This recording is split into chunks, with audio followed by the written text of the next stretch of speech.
Marcus Thompson had learned to read people quickly in his 38 years, but the young woman sitting across from him at Cafe Luna was proving harder to decipher than most.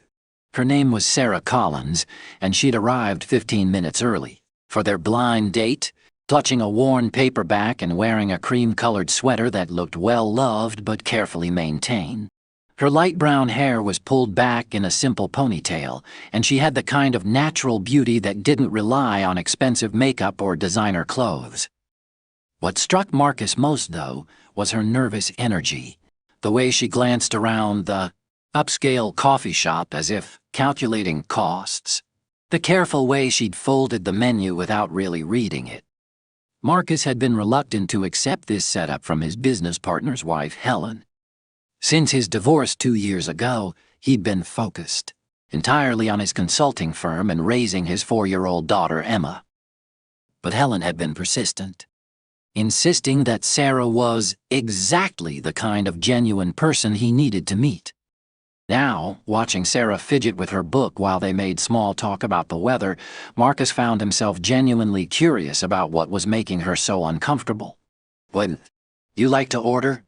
he asked gently, noticing how she kept glancing toward the counter where the barista was preparing elaborate drinks with price tags that could feed a family for a day. Sarah's cheeks flushed slightly. "Actually," she said, her voice barely above a whisper, "I should probably be honest with you. I can't afford coffee here." The admission hung in the air between them, and Marcus saw the mixture of embarrassment and defiant honesty in Sarah's eyes. She'd clearly wrestled with whether to say anything at all. "The truth is," Sarah continued, her words coming faster now, "Helen insisted I meet you here, but I didn't realize how expensive this place was until I walked in. I've got exactly $12 in my wallet, and that needs to last me until Friday. So if you want to order something, please go ahead, but I'll just—" Marcus held up a gentle hand to stop her. Something about her raw honesty touched him more deeply than any polished conversation could have. Here was someone willing to be vulnerable rather than pretend to be something she wasn't.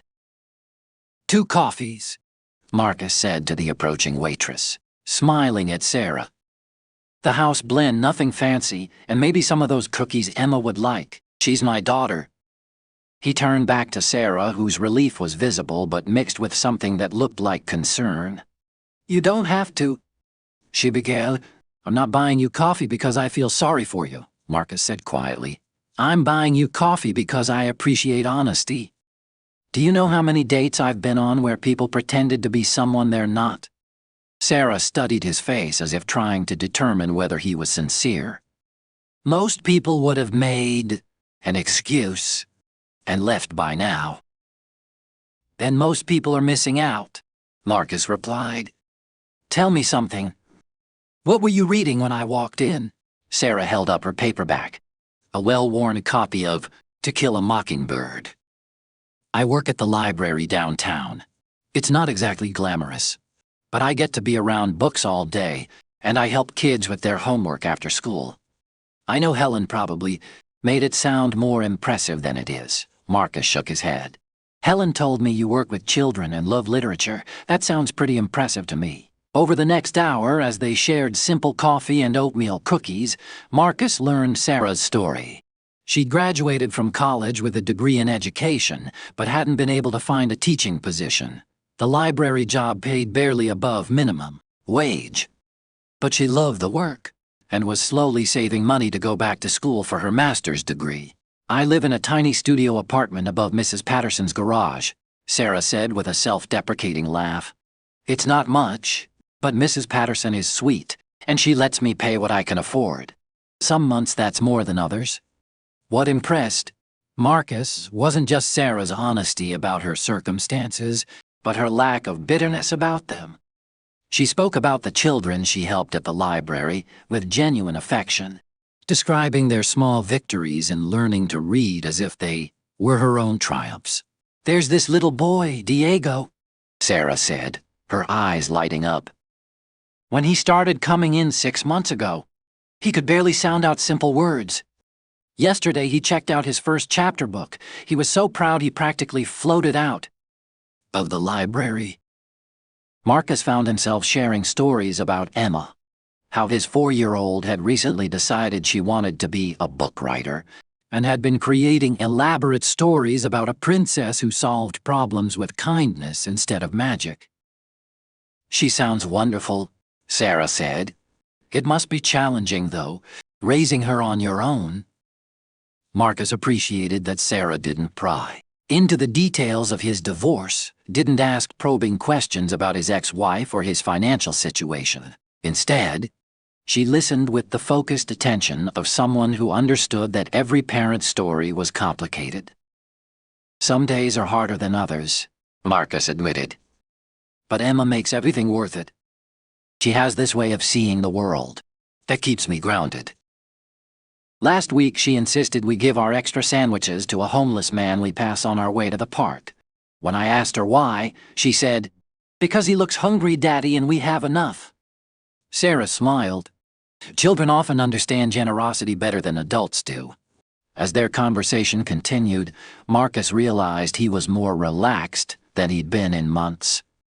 There was something refreshing about Sarah's unpretentious manner, her genuine interest in his stories about Emma, her thoughtful questions that showed she was really listening. "I have to ask," Marcus said as they prepared to leave, "why did you agree to this date? Helen mentioned you don't usually accept blind date setups." Sarah's cheeks flushed again. "Honestly?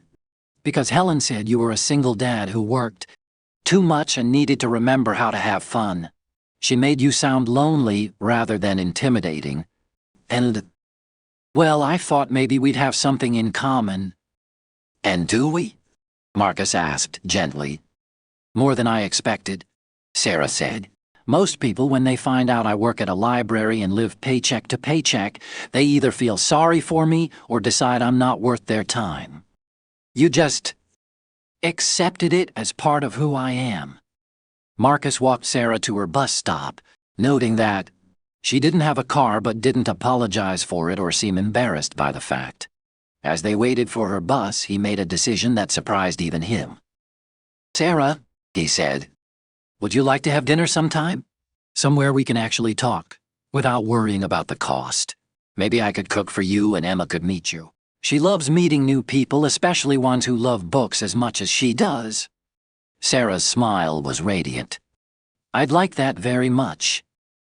The relationship that developed over the following months was unlike anything Marcus had experienced. Sarah's presence in their lives brought a warmth and authenticity that had been missing since his divorce. She and Emma bonded immediately over their shared love of stories, and Sarah's natural teaching instincts made her wonderful with the sometimes challenging 4-year-old. More importantly, Sarah never tried to be anything other than who she was. She contributed what she could: homemade bread, help with Emma's bedtime stories, thoughtful conversation after long days at work. When Marcus tried to give her expensive gifts, she gently declined, explaining that she preferred handmade presents or shared experiences. "It's not that I don't appreciate the thought," Sarah explained when Marcus offered to buy her a designer dress for his company's holiday party, "but I'd rather wear something I feel comfortable in than something that costs more than I make in a month. I want to be myself with you, not play dress up." Marcus's business partner had warned him about dating someone below his economic level, suggesting that Sarah might be interested in him for his money. But Marcus could see that the opposite was true.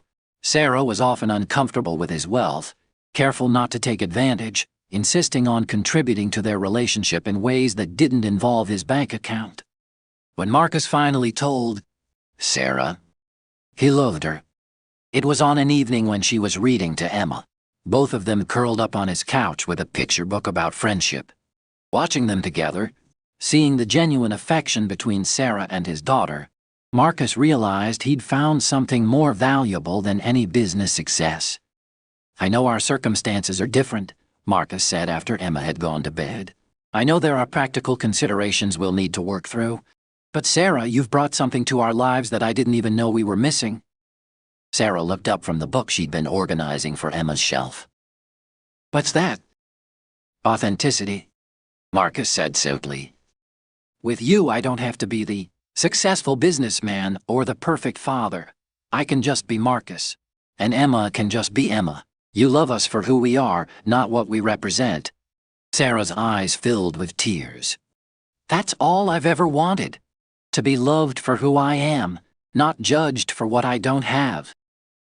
They married 8 months later in a small ceremony at the community center where Sarah volunteered for literacy programs. Emma was the flower girl, scattering rose petals with the serious concentration of someone given an important job.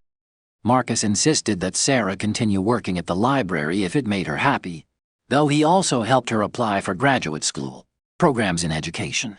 With Emma's future secured and their household stable, Sarah was able to pursue her dream of becoming a teacher while continuing to work with the children who'd become so important to her. Years later, when Sarah had her master's degree and was teaching at an elementary school where many of her students came from families struggling financially, she would remember that first coffee date with deep gratitude. "You know what I learned that day?" she would tell her husband as they watched Emma, now 8, help younger children with their reading at the library. "I learned that honesty isn't something to be ashamed of. It's a gift we give to people who deserve to know who we really are." Marcus would smile, remembering the young woman who'd been brave enough to admit she couldn't afford coffee rather than pretend to be someone she wasn't. "And I learned," he would reply, "that the most valuable things in life aren't the ones money can buy. They're the ones that money can't even measure. Sometimes the most profound connections begin not with what we have to offer, but with the courage to admit what we don't have, and the wisdom to recognize that vulnerability is its own kind of strength."